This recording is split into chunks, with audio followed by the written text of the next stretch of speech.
video games, video games, video games, video games, video games, video games,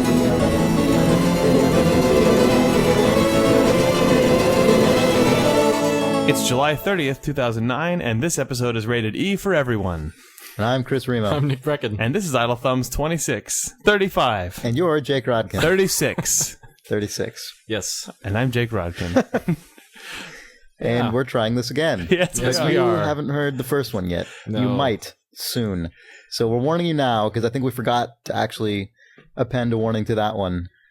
We went wrong the first time. Oh, no, there's a pre-pended... Oh, is there? Is that a word? Sure. There's a pre-announcement saying, what you're about to hear may contain dicks. And so, yeah, we went off the rails earlier this week, which is why this one's coming out a little late. So, for everyone who always asks to hear the horrible abominations That we throw away. that we throw away, because Yes, sometimes we come back and say, sometimes we've shown up late in the week saying, we apologize that a horrible thing happened. This time we might release it, and you will cry. Eat possibly. up our garbage. You will eat our garbage. Can a video game make you cry? Yes. Can a video game podcast make you cry? You'll find out in a couple of days if we bother. Yeah. We'll try. Spoiler, So if- we're if back. it can. There's some stuff in there that's worth, because there's some games we're probably not going to talk about again on today's. Like Unfortunately. Mr. Eats or whatever. Eats and Dragon Age and Yeah. research Research and development. Research and development. Yeah, people Yeah. keep asking us to talk about that. Yeah, it's kind of I mean, unfortunate. should we relegate That's it to- unfortunate that to they have to Crapcast wait status, through or- our did- sea of garbage to get to that little nugget. We can safely say Research and Development is a great mod. Yes. So Half-Life if you 2. own Half-Life 2 Episode 2, go check out the mod Research and Development. Definitely. If you want to hear a more If you wanna in-depth hear opinion, some- yeah. you must dig Yes. through a swimming pool full of feces. And get ready for that coming soon. Yep. Now that we've sufficiently freaked you out over this hypothetical future content that may or may not exist. Hopefully that means it's not that bad now. Anyway. Yeah, exactly. We're setting you up for the worst. It'll just be the second worst. It's second I think to we're best. making it sound more exciting. I think people who are listening to this like after that one has been released are probably going to stop listening to this now and immediately go to that. Yeah, it's just a regular podcast, but we keep talking it's about just stuff. full of It's poo. just anyway. Yeah. So what's up? We love video games. Yeah, we do. Yeah, we do. Video Yes. games? Yeah. You guys been checking out any video games? In the last 2 days? Yeah. Well, before we get into that, I want to... Before I talk about video games, let's talk about something totally Let's different. derail. No, I want to immediately. talk about Electronic Arts because I was listening into their Shareholders Meeting today, which is something I used to always cover at Shack News. Every year they do it once a year, and I was going to cover it for Gama Sutra, and I didn't end up actually writing a story on it, and this is why. So it's 2:00. We call in on the phone there, listening to EA shareholder meetings down at their actual headquarters in Redwood Shores. John Riccatello is giving, the CEO is giving the address. He's listing off all the executives who are there with him. They're all going to present this thing. He goes into a little spiel about their fiscal results in the recently, and he's we had a tough first half last year, good first half last year, tough second half, and he talks about kind of what they didn't do right, what they did do right, how many games they've got high Metacritics and how many great IPs they've created recently, and just kind of gives a standard pitch, and then kind of just moves right on to what they're doing in the upcoming year, and then questions. And so after all, it's been like 10 minutes. It's a really short presentation. And he goes right into questions. And so he opens it up, and first guy comes up, and this guy basically gets up there and he's like, hello there. Well, I got to say, in the past, I looked forward to these meetings every year because they were really fun. You had some great game demos. It was pretty exciting. And I just got to say, the previous guy, the old CEO, he did a much better job making it fun. And ever since you've taken over, just keeps every year, just gets shorter and shorter and less fun. So I got to know what you're going to do about that. And John Riccatello is just like, we do these via audio for most people, so we don't really see the point in putting a bunch of videos up there and game demos. And you can go to our site, and we have lots of videos, and you can watch them there. Secret reveal. Anytime you want. Shareholders might be the web forum for a company, possibly. They are. Yeah. They are. Yeah. They really are. And so it's like he's like doesn't know what to say. He's like, well, that's it. They're short. We don't really feel the need to drag it on. You can go on the internet and watch videos. And then the guy's like, okay, well, I don't see anyone behind me, so I'm just going to keep asking more questions. Is that okay? And Riccatello's like, oh, I guess, yeah, okay, go ahead. Do people on the phone get to answer do Q&As as well, or is it... I think so, but no one did, I guess. I think people are waiting for the actual, real fiscal results on Friday. This was just the shareholder meeting. It wasn't the actual, full-on analyst thing. It wasn't, the financial conference call. Yeah, it wasn't the actual people who have real questions about actual important things. It's the people who, I own 3 shares of EA, and I'm going to come spout my mouth or whatever. And so this guy's like, well, I don't see anyone behind me, so I'm just going to ask some more questions. Riccatello's like, all right, fine. And so he goes on, he's like, just wanted to say I wanted to commend you for not buying Take-Two last year. That would have cost a lot of money. And you saved the company lots of money. And I appreciate that. And he goes on for 5 minutes with his whole moral thing about how great it was that they didn't buy Take-Two. And then he's like, so why didn't you buy them? And Riccatello's like, well, I don't know. We were pretty public about it. We had a very specific time frame and per share cost, and Take-Two management didn't agree with that, so we didn't do it. We said that's what we wanted, and they didn't do it. He's like, well, it's great. Saved a lot of money. Good job. And I got another question here. And this guy, he just goes on. It was the most baffling thing ever. And you were saying that there were 12 executives up on the panel? Yeah, there are all these people he's going through, and he's like, yeah, we got, Peter Moore, EA Sports, we got Rod Humble, EA Play, we got this guy. He's going and listing, and he starts getting into CFO and accountant and chief counsel and all these roles. He got all these billions of people, and the only person who asks anything the whole time is this one dude who just gets up there. It's like, well, this is my opinion on this. What I want is the artist's rendering of this, the courtroom sketch of the guy at the mic alone, nobody else in the audience, and then just 16 executives just slumped over in their chairs, kind of what I want is how many dollars did that fucking shareholder cost all the other shareholders, cost that company, where it's here's the pantheon of 6-figure none of them are doing their jobs all sitting there listening to this dude for a half hour. That, my whole salary might have gone away in that guy's Q&A session. Yeah. It was pretty epic. And so anyway, he gets to the end and he's like, anyway, that's all my questions. Thanks. And then Riccatello's like, anyone else? All right, no? All right, we're done. And then it immediately cuts it boop doo doo doo doo doo doo doo the whole music. Yeah. Oh my god, it was hysterical. Oh, man. That's amazing. The EA shareholders meeting is always one of the highlights of my news. Year. There have been some great ones in the past. There was the I was talking about telling Nick about this earlier back at Shack when I was there.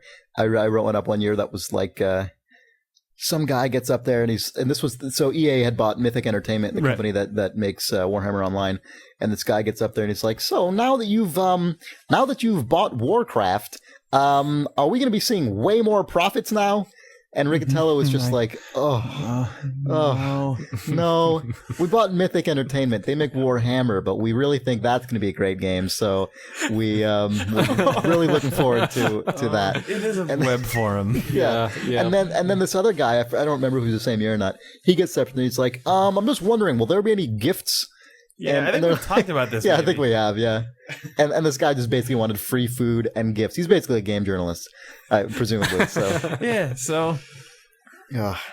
Ta-da! So that was funny. That's why things are the way they are. Yeah. I won't get it up in time for the downloadable content thread, but I do want to get some transcription of this latest call up there because it's pretty hilarious, and I don't think anyone else listens to this shit or covers it. Because who cares? Yeah, I know. Because all they're going to be covering is, excuse me, I was told there would be a game demo at this shareholders meeting. It's where's the shrimp? They had shrimp last year. The best thing about this guy is he was talking about how he was charting the year, but it's every year gets a little bit shorter and a little bit less fun. You're nowhere as fun. You're not nowhere near as fun as the last guy. Yeah, I know. I love that the last CEO. Yeah, the old guy was really way. It's are you kidding? You think that I guess his job is all right. It's like the camp counselor. I'm really stressing over the shareholders meeting. Yeah, is it gonna wow them? We gotta get some sweet demos. Don't forget the treats and the gifts. Treats, gifts, and demos. Successful company. That's the recipe. Yeah. So that happened. Anyway. All right. Yeah. I want to go to the next one. Yeah, I know. Physically, yeah. actually attend. Yeah, grab I a have like share. 6 shares of EA. Do you? Yeah. Nice. See. Yeah. I'm going. You're a shareholder. Yeah, I'm bringing s'mores. Did you notice that Nick wasn't signed on to AIM during the shareholders meeting? He was listed as away. Yep. Nick. I own 6 shares. treats. Yeah. All right. Yeah. So that happened, I guess. Yeah. What else happened? Nick, There was an epic Mickey. Oh yeah, there's the epic Mickey thing. Yeah. Some more artwork of this got out. This was a game that I think we talked about on the podcast before because Gamasutra, we reported on it last year. Yeah. And didn't actually release any of the concept art. I don't remember why, but we had a bunch of concept art and we didn't put it out That's a good there. choice. Well, I mean, we described it, but I think we I don't know. There was some issue where we just didn't post it or Yeah, we decided not because it was leaked. You know what I mean? I think we just decided not to make it public. But someone else did today or this week. So Was it that the same got out there. stuff? Yeah, some of the same stuff and then some other stuff. I thought that stuff was official. Enough of the internet posted it that it was announced. No, it was definitely leaked. Just a dude. Well, I think some of it was leaked and then some of it was just a guy's unprotected resume. yes. Like yeah. it was not ever intended to be publicly released. But this is the game that Warren Spector is allegedly making at Disney, and it's some crazy like steampunk Mickey Mouse adventure thing. I don't know. It's pretty crazy. Some of the art is awesome, and some of it is horrible. Like the horrible, like mutant, like Doom, Right. mutant, like video game. The Krang monster with The what? The Krang? Wait, Kang. What was it? From Ninja Turtles? Ninja Turtles. Yeah, that's Krang. Krang, I yeah, don't know what that Krang, is. yeah. There's like a Oh, it's the brain, the Yeah. sort of sentient brain that lives inside a giant robot man. yeah. It lives in his chest. Like He's got Metroid? spider legs, is all I'm saying. Yeah. Except this has a goofy head and like Jafar Yeah, in right. the torso And, like, or Jafar something. in the torso, yeah. Jafar's face is just sort of like Wait, so all they have to it is do- all they have it to is do a is Krang with Jafar's face instead of Krang? more or less, yeah. What they need to do is turn Jafar's head upside down, like the Doom, All right, the skull Doom spider. 3 skull Right, thing. yes. Yeah. Put 2 machine guns on his shoulders. Yeah. but the actual like that crazy like Pinocchio whale plus, or I guess the that's what it was. Epcot. Plus the crumbling Epcot like on the Death that was Star pretty Epcot. awesome. Yeah. Like that was like to see that in a game if it was rendered nicely would be pretty awesome. Yeah, except this is on the Wii. It might be a Wii apparently, game. right?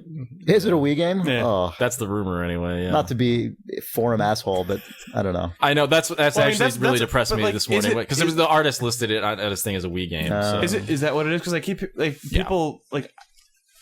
Was that's like this game is like anti-announced, right? This doesn't exist. Right. Never- Well, the one yeah, thing no, I think Disney has never commented on this. So I mean, I think what Warren Spector said though was that fans might call him some kind of a sellout, and I think that may be what he was referring to. Is the fact I that thought it's a it was Wii referring to game. the fact that he's making a game with Mickey Mouse. That's as what an I thought he was antagonist. referring Perhaps. to. Yeah. And Warren Spector does not consider Mickey Mouse cool. I don't Right. know. I think Well, I it's think pretty Warren cool. Spector does. but yeah, he- I think he might he think that thinks fans other people think that, don't yeah. because he was saying how excited he was to make. He was so Make an excited. epic Mickey. It's like, yeah, oh my god, I'm going to be making. I don't know. a It's hard to Disney look at thing. that concept art and say you're selling out. I mean, that's pretty hard. No, I think it's cool. It's also No, hard to to look look at at some of it. Some of it's cool. It's really hard to look at that concept art and think we. Yeah, I know. agree Well, with and that. I was It looking at that doesn't- stuff like the Epcot in the distance and going, God, that's gonna Like- be a flat, Like ugly that, texture that, on the Wii. that That's piece of concept art is like the entirety of like just what a Wii can fill per frame. I think. I mean, if that's all moving around and stuff. yeah. That's a bold. It's a bold. Yeah. I suppose they could cut corners and do some kind of 2D, 3D. Oh, thing, you can right? always cut corners. But I mean, I also feel like if I mean, Yeah. it seems weird for Disney to put a game out for That only was the Wii. what- I mean, maybe this guy whose resume was posted is working at like the satellite studio who was doing the Wii port. Was he? I don't know. Maybe not. Yeah, I mean that's a good question. I don't know. possible. I feel Oh like, no, it was Junction Point. He did say okay. Junction I Point. don't know. but- I feel like given that nothing is actually known about this game, it would be amusing for the internet to know things about it. Yeah. Well, yeah. I also feel like it would be a strange move to put on the Wii and go for that audience specifically because I know. I feel like That's what the Mickey Mouse character is one that sort of just like in sort of untouched, like very more traditional Mickey Mouse form. Mm-hmm. The only real audience that has any significant wide resonance with at this point, I imagine, would be kids or fairly old, like adults Older who are old adults, enough yeah. to like, because he's not used No. in any feature level animation these days. Kids he's not aren't like, used, hey, Mickey. They're like, hey, Buzz Right. Lightyear. as far or as whatever, games, he's or only even, used like, in Finding kids' Nemo. games, really. Or Kingdom like, Hearts. or Yeah. Kingdom Hearts, but that's the gaming audience mainly. Yeah. I mean, Right. and adolescence. I mean, it's Right, but becoming a nostalgia thing at those this point. The, Right. The people I think who are interested in Kingdom Hearts, but maybe I was going to say something rude against people who like Japanese RPGs accidentally. Ooh. I don't know. I don't like them. But I mean, I think that game sort of shows that just people who are sort of familiar enough with the sort of Disney iconography to be interested in seeing it sort of presented in a new way or subverted, those are the people who would be interested in a game like this, I think. Yeah, it's a dark twist on Mickey as well. A dark past. Yeah. But I mean, Jesus. But also more predictable. Yeah. But yeah, I mean, like going for that Wii audience, that like I mean, it's not like an E for everyone game, is it? I mean, it probably will be rated that way, but it's maybe. I mean, I don't think it'll have like bloody that shambling goofy robot. Yeah, that's pretty hideous. I don't think they're going to put any gore or anything into it. I just mean the tone of the game is just it seems odd. You didn't see the concept art where Mickey Mouse was spraying particle blood from his eyes and sort of flailing around like a happy Kermit the Frog. It just seems like something to me that would be successful, or at least as successful on a on the 360, and it's too bad if it's limited in terms of its art. That I bet it's not. Yeah, you think it's not? I think there's no limits. No, I think that it would strike me as crazy to make that a multi-platform or a not multi-platform game unless Disney is sort of just expecting it to be super niche or burying it. I mean, Disney has been pretty gung-ho lately about putting. I mean, I don't think Buena Vista exists anymore, but putting the stuff that wouldn't traditionally have fallen into Buena Vista, like really focusing on Nintendo platforms recently. Like they've got all their like that specific brand that they put on the Wii and the DS, and they keep talking about how they're establishing all these publishing initiatives on the Wii and all this stuff. It feels like that's really where their focus is right now. Aside from like Turok and stuff like that. Right. So I don't know. All right. I mean, who knows if this game's even still in active development? There's not. I mean.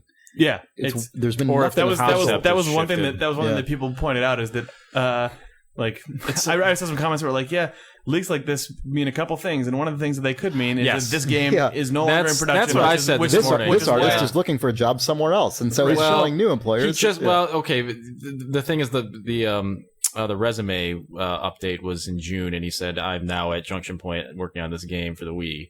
So I mean, this June, last month? Yeah, last month. So some of that art was new? Well, apparently, yeah. Weird. Yeah. Most of it we'd definitely seen before. Yeah. Huh, that's interesting. I think there was one artist and then there was another that did some there were definitely black two, and white sketches and things. But one of them definitely was the one who did all all the ridiculous character concepts that are stupid. That was definitely one guy. Yeah, it was. Yeah, I didn't like those in case I didn't. That whole thing is so common in video game concept art. It's just like, let's smash a bunch of different characters together and it'll be really disturbing and gross and weird. It's like it's such like bolt a plate onto part of it for some reason. There's a hose coming off, right? And then a brain, but it's a different guy, right? It's such like a stock sort of arena at this point where it's hardcore games. That's what gamers want. apparently gamers really do want it. Yeah, they must. Yeah, I guess it's weird. I think it's such a dry area at this point. I just mean like it's run dry. I didn't phrase that well. It needs some moistening. That particular area. Yeah. It needs some Jake just scratched his arm there. There's no way to convey that. He might have been microphoned. Yeah. So Epic Mickey, who knows? Maybe there's an Epic Mickey. I hope they call it that if true. If, War Inspectors, Epic Mickey. Yeah. I think we actually talked about that specific thing on the podcast as well. All we do is repeat ourselves. Oh, yeah. How about that Far Cry 2? Yeah. Trying. Yeah. What have you been playing, Nick? I played NEOTOKYO a bit. Oh, yeah. Yeah. Did you beat it? That's Jake's question on every podcast. Way to repeat your question, Jake. I just want to know if you did. Did you beat it?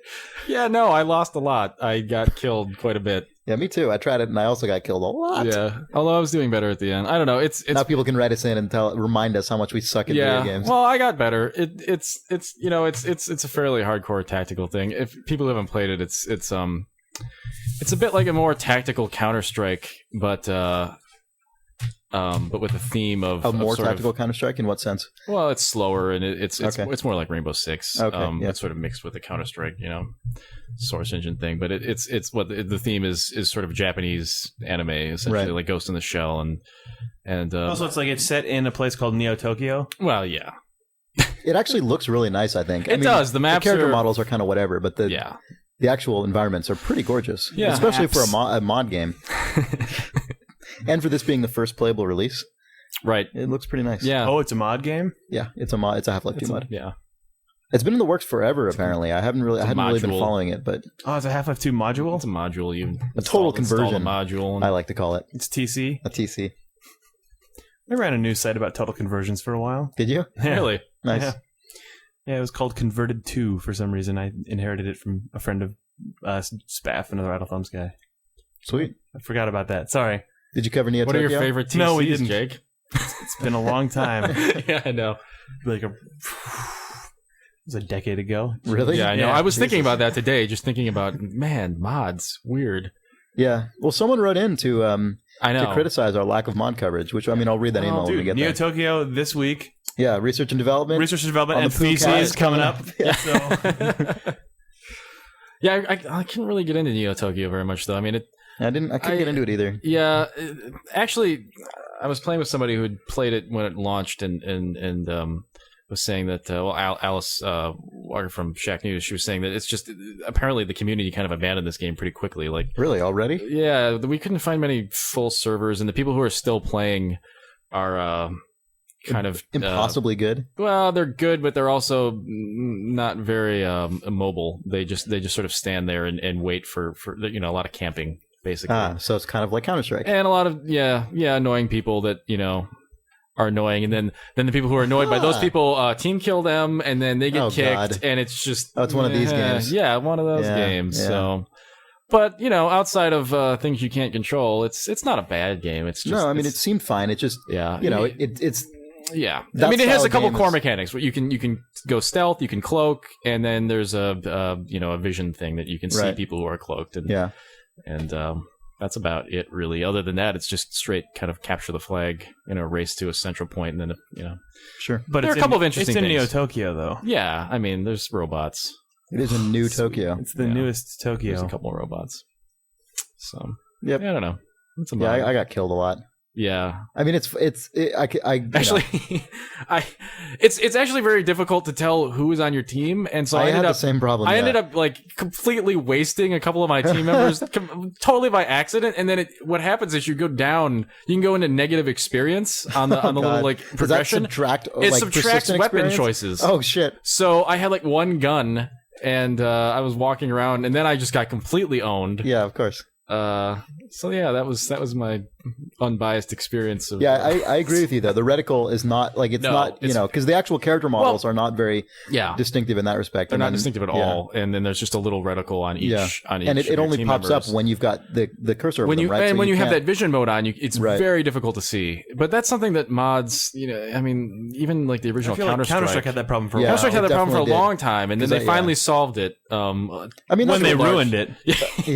I mean, that's what mods are theoretically supposed to do. They're supposed to. They're supposed to have indecipherable teammates. Well, no, I mean, they're supposed to get all that shit worked out and then You don't get that constantly experience iterate on anywhere it. else outside of mods. No, I'm just saying, no, yeah. I mean, this mods is are all the about kind of game iteration where it and feels improvement. like, it feels like they definitely waited until they felt this game was very, very, very far into. I mean, the last time I played any meaningful amount of Counter-Strike was well in the early betas. I mean, when that game was first even already popular, Yeah. it was so rough. I mean, they just got I it played out there and they just. the very first beta. of that. I think I played was beta 2 insanely was the first one I rough. played, and beta it 2 was good. We should compare the last time we talked about this and see what beta versions we all said we played. I don't remember what beta number I said I played. I think it was like the second or third, but I can't. Yeah. There's no way I could possibly. Yeah, I be sure. remember playing early betas and then stopping around the time there were vehicles that you could drive around. in. Exactly, me too. Yeah, We said that last Vehicles Oh, you can okay. drive around. time. Yeah, there were a couple yeah. They had betas where tanks you could for ride tanks a while around. there. Yeah, I may not have played that beta.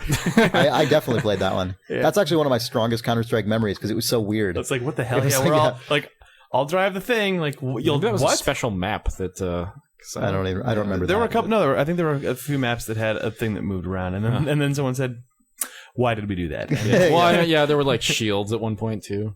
But I thought that was Condition Zero that has those. they added No, them to full Counter-Strike Counter-Strike definitely had as them. well. Yeah. Had the For right like a shields, beta yeah. or two. Let's talk about Counter-Strike. Yeah, Counter-Strike beta. Yeah, 10-year-old Counter-Strike All right. games. Oh God, I love CS Siege. Oh, wow. Yeah.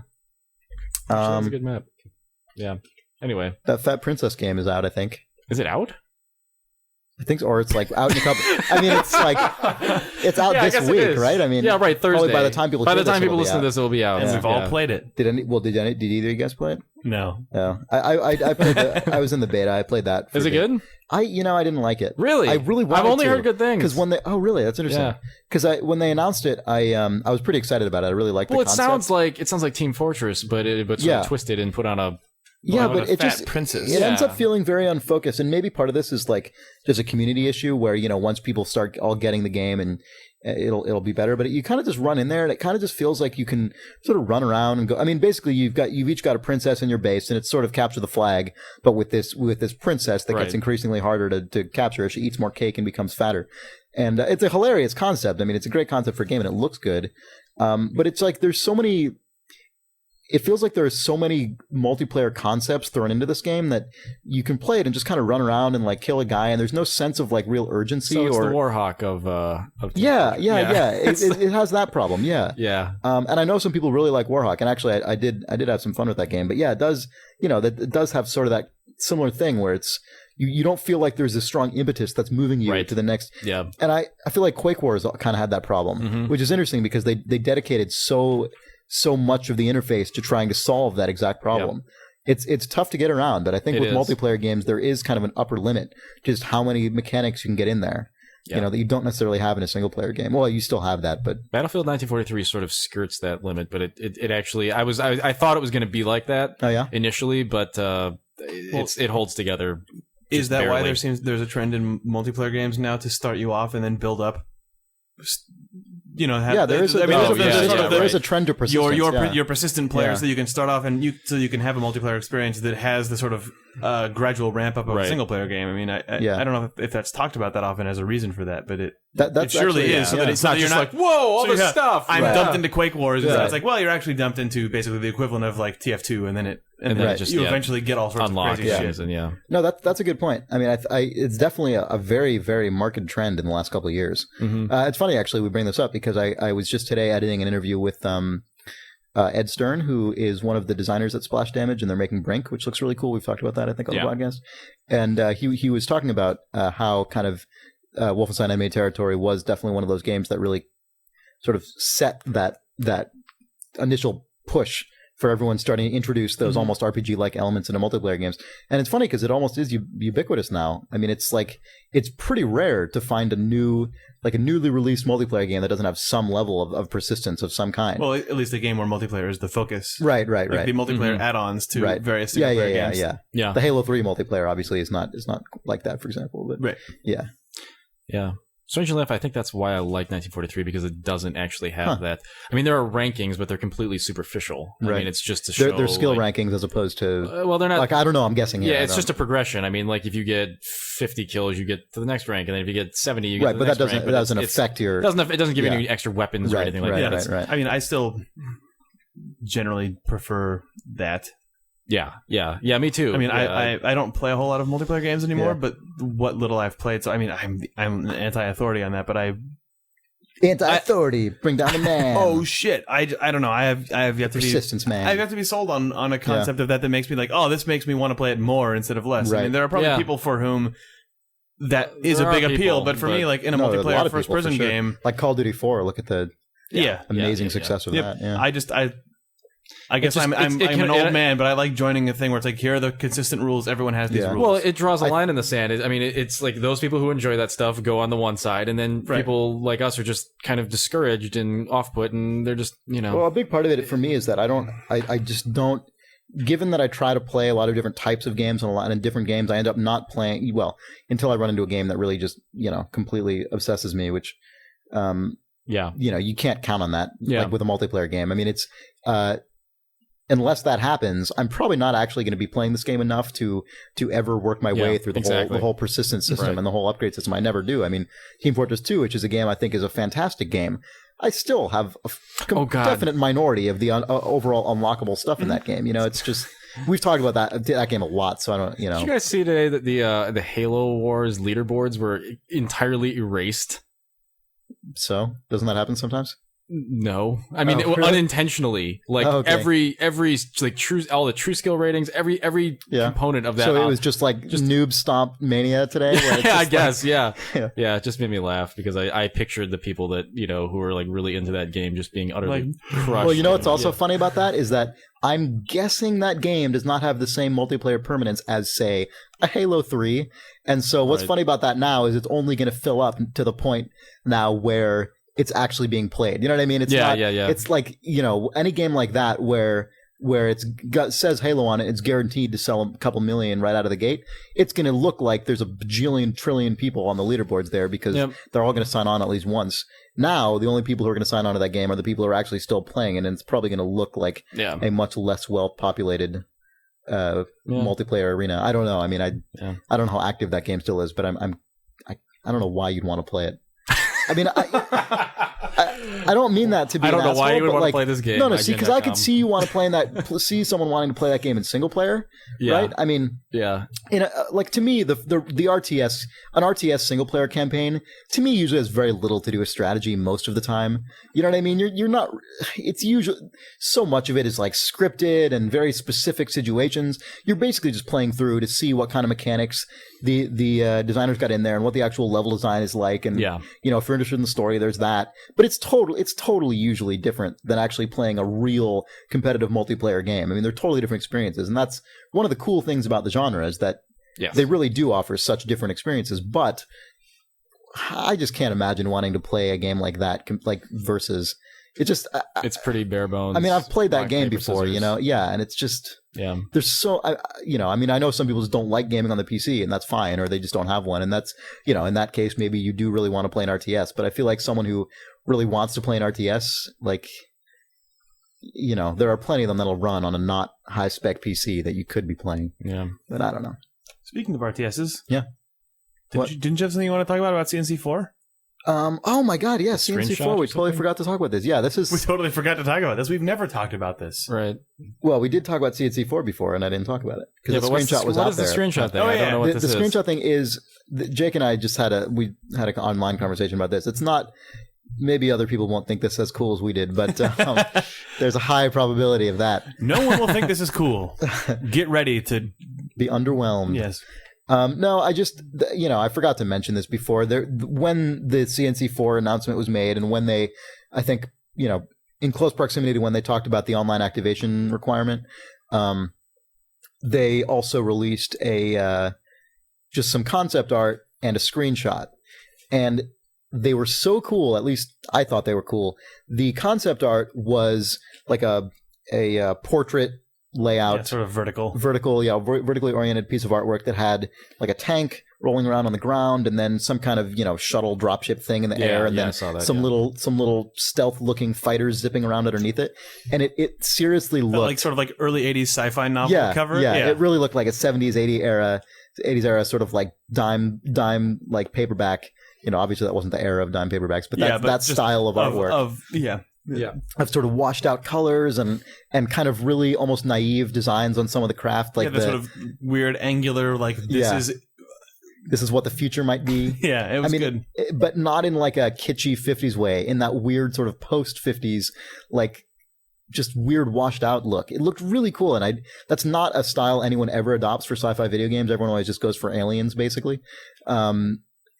Almost, or Star Wars, you know what I mean? Yeah, the look of that CNC4 art, which we're apparently now like exalting amazingly, but that is sort of the look that I was hoping to see more of in Mass Effect, as you said. Yeah. Okay. Yeah. I mean, some of that Mass Effect music, some of it is the kind of stuff that I always think of when I see that. Like, that's the kind of thing I want to hear paired together, is that music with that kind of that one piece of CNC concept. Yeah, exactly. But you know what I mean? It's like they all come from this weird sort of like almost marginalized style of sci-fi, this just weird sidelines thing that's never as glitzy or well promoted as like the Star Wars kind of angle, the space opera stuff. Yeah, and I thought it was cool. Yep. Yeah, exactly. Like that, especially. Nick's not seeing it. Probably. I'm not seeing it. Yeah, it probably looks better on a big monitor. I don't know. It probably looks better when your imagination makes it more awesome. Part of this looks. Is this all concept art? Because part of this looks like an actual screenshot. Well, it might If be, you look it at might it be higher rendered. resolution, you're looking at it on an iPhone, Well, no, and when you shrink it down, it'll. yeah. It's cool, Nick. Shut up. Okay, all right. Jake and I might actually talk about this topic a lot. We like, might really dork out over. Well, no, over I sort work of out about the same kind of things. This tank to me does the not. sort really, of No, the like, tank is less like it than the top. I'm more talking about the You're top. talking about the top. All right, so Okay, 50% yeah, anyway, of this but the is pretty reason- badass. Okay, but see, the reason that it's not just that picture is that there's also an actual in-game screenshot. I mean, I hope it's in-game. It's Oh, I certainly see intended to. where you're going here. It's certainly intended to look in-game. the look of that concept art may have actually been correctly carried over into a video game, Right. which also does not ever happen. Especially that's sort of color design Yeah. and not just sort of looking at this concept art and saying, I'm going to make sort of Really? a sort of representative version Yeah. of it. Nick sees none of this. That's Nick, all right. You please at least look at it on an actual monitor later. No, I did. I've looked at it before. All right, I've who seen cares? this. Chris and I are completely full of shit, but we will use any opportunity possible to massively dork out over the sort of like neglected branch of the It sci-fi just looks tree. like Supreme Commander to me. I hate you. No, it does not look anything like Supreme Commander. Oh, that's a did. Supreme Commander screenshot. Oh, okay. Oh, I googled the wrong Okay, game. the difference is in I agree. the difference is in the difference is in the colors. I'm not talking about like what the robot looks like. Listen, you, this is hard. It's the color grading. But it is. I mean, that really is what I'm talking about. This is ridiculous. Do you disagree, Jake? No, I see what you're saying. I wouldn't fight it to the death. On the Minority though. Report. Also, 800 pocket protectors have exploded during this conversation. Well, because I never got to explain what I meant about the screenshot before I was already dumped on. All right, go for it. Anyway, I was Done. I just don't see it, but go ahead. well, I was just going to say the actual color design and like overall range of the colors used in the screenshot are actually surprisingly similar to what's used in the concept art, and that is incredibly uncommon. If you're not making it look like, for example, every other CNC game or what have you. Like, this doesn't look anything like Red Alert 3, for example, which is a very colorful game, lots of reds and yellows, lots of really bright colors. The CNC 4 looks nothing like that. It's a very soft, muted palette. There's a lot, I mean, it looks like there's almost a layer of dust over the whole thing, which is a big part of what I was referring to with the sci-fi cover artwork thing. I don't know. I feel like, I don't know. If this game looks like what the screenshot looks like, I'll be happy, and other people won't notice, and that's okay. Because then they won't have to worry about selling it weirdly. Like, if everyone else just sees this and it's like, oh, that just looks like Supreme Commander, or every other game, then maybe that's good. Because that means they don't have to worry about, like, convincing someone that it's fine. I don't know. Do you know what I mean? Like, if they don't have to convince I know marketing exactly what you that it's mean. wacky, in that, then like, yeah. then I'll Right. I'll be fine. Maybe we just really want it to be good. I would like it if it was good. Maybe it won't be. I don't know. I can't see I a enjoy that Command you're and just like- Conquer game being good, but Oh man. I hate that series. Actually. Really? Sort The of whole thing? actively. Yeah, Wow. I enjoyed like the original Red Alert, but since then I The just original Red Alert. I See, now it's your turn. I cannot stand Command and Conquer as a franchise. What are Just- your just- grievances? It's just so bland from a balance standpoint, and it's just I've never really enjoyed. I don't know. It just seems like a lot of very, kind of disconnect. Like I don't know. I'm full of shit. Let's just keep. We've all agreed we're all three full of shit. Yeah, no. I played Generals actually quite a bit, and so maybe I'm full of shit. That's an interesting one to have played a lot of. Yeah, well, I mean, it's sort of the most recent that wasn't Red Alert. Which one was Yeah. that? Well, there's CNC 3. I mean, that was after Generals. Oh, that's right. God, there's so many of them. Yeah, Yeah, I don't know. I'm just more of a StarCraft person. I can't get into it. that's fine. It's fair enough. They just seem like very cut and dry RTS I played games. a decent amount of CNC and Red Alert, but the memory that still stands out for me the most about all of the Command and Conquer series is the dude drinking the motor oil in the opening cutscene, which is so that's how Oh yeah, retarded I am. totally forgot about that. Yeah. Yeah, it's a classic cutscene. Yeah. My definite like early memory of CNC is definitely the buildings unfolding out of themselves. Oh yeah, That was Yeah. that was and amazing to me. that was left-handed. Also, is a thing. Left-handed? That I remember. What is it? The general or the commando, whatever the name of the class is, where it's just the one lone dude who can just go around and fuck people up. that you Oh shoot after right, a little while. yeah. And one of the things that he says when he kills people is, "That was left-handed," and I was like, Oh, "Oh, man, man, a I little don't witty remember that quip at from all. that dude." That's Yeah. funny. Yeah. Yeah, I mean, I played the original Command and Conquer as well, like a lot. But you hated it. No, I mean, I liked it back then. I don't know. They just seem to sort of get more and more distilled and kind of just boring. I don't know. Just nothing about the story. I mean, everybody's always like into the storyline of these games. Like, oh, it's so, cheesy and hilarious. Will and the Brotherhood of Nod ever win out against GDI? Oh, man, God, I that can't is- stand the FMVs. I'm sorry. I get the whole. I get what they're going Campy for, but I thing, just yeah, you're the just not into campy. it. Yeah, Yeah, that's yeah, the yeah. word I'm looking for. But it's just. Yeah. Couldn't care less. And then, I don't know, it is a very single-player focused series. And to me, nothing in any of those missions that I've played from a Command & Conquer game in the last 10 years has been interesting to me. It's just all very That's boring fair enough. design. I like it. We went from us talking about dorking out over 80s sci-fi cover art to you just shitting on everything. Yeah. Yeah, sorry. well, I just want to confirm, at least I know that there's one other person who at least agrees with me on the artwork thing. I'm not claiming anyone else in the world will, but Besides me? yeah. Well, I mean, at least I know that I wasn't just fully making it up, even if I'm reading a bit into it. I don't know. Who else? We don't need to name names. I see it somewhat. I see it. I see it Keep looking at it. in the ground textures. I see it. I don't. What is this? Okay, we're gonna take a break. Wait, let's see. Look at the fucking little. Oh, you're looking at the other picture now. Well, Well, that's the actual screenshot. well, I know, that's but the game. we were just talking This about is the not cover happening right now. Yeah. We stopped recording when I said we're gonna take a break. Well, I think the actually, real quick, composition of on the a other totally shot separate- is really what. image. Well, no, what? Okay. Because Jake, you were like, well, the Brotherhood of Nod win or whatever. Electronic Arts did actually claim. I don't know why they would claim this or if it's true, but they claim this is the last game in the main CNC series. They call it the conclusion of the series. They're killing Superman. Yeah, it seems like an odd thing for a video game company to say, since none of them ever say we're going to stop making a series. That's what they say, though. Well, until they make like CNC Tales of Kane, Right. You know what bothers me about Command & Sub-Zero Conquer? Adventures. It's just, you know what? I mean, what? Okay, it's always been a game where it's just like, all right, yeah, wow, okay, now you can build the mega tank. You know Right. what I mean? Like, Yeah, there's yeah, like yeah. the regular tank, Yeah, yeah, then yeah. you've got the mega tank. Right. They never really did anything beyond that. I mean, I guess Red Alert You want was the just Ultra like, Tank? What? well, no, I mean, it's just that seems to be the hook. In other words, like Yeah. there's no depth of gameplay there. It's just like, okay, here's a big tank, and then here's Yeah. an airship. I and think that is kind it of- still is very. I mean, I think that is sort of part of what that series deliberately yeah, does. it's all though, about is that it's gimmicks less- and kind of just. I mean, like, it's less yeah. it's less sort of rock paper scissors. It's more just sort of here's an army with like increasingly powerful things. I mean, it's a little closer to it the actual notion of an army. I mean, it's still completely preposterous, Yeah. especially the Red Alert series. But I mean, I think what they're trying to do, at least vaguely, is get closer to the idea of sort of a graduated force with like actual kind of increasing R&D and things like that, as opposed to Yeah. StarCraft, where it's sort of like, I'm going to have 3 of these guys and 3 of these guys.